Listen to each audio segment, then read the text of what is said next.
To enable or disable access not to track me in Samsung Internet, Samsung Galaxy S20, open Samsung Internet app.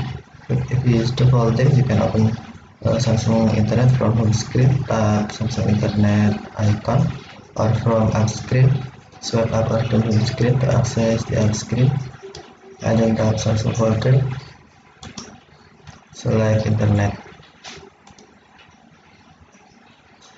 Tap more menu and then tap settings,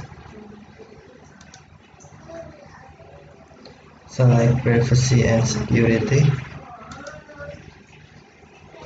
and then to enable access not to track me, tap switch until blue, or to disable, tap switch until white.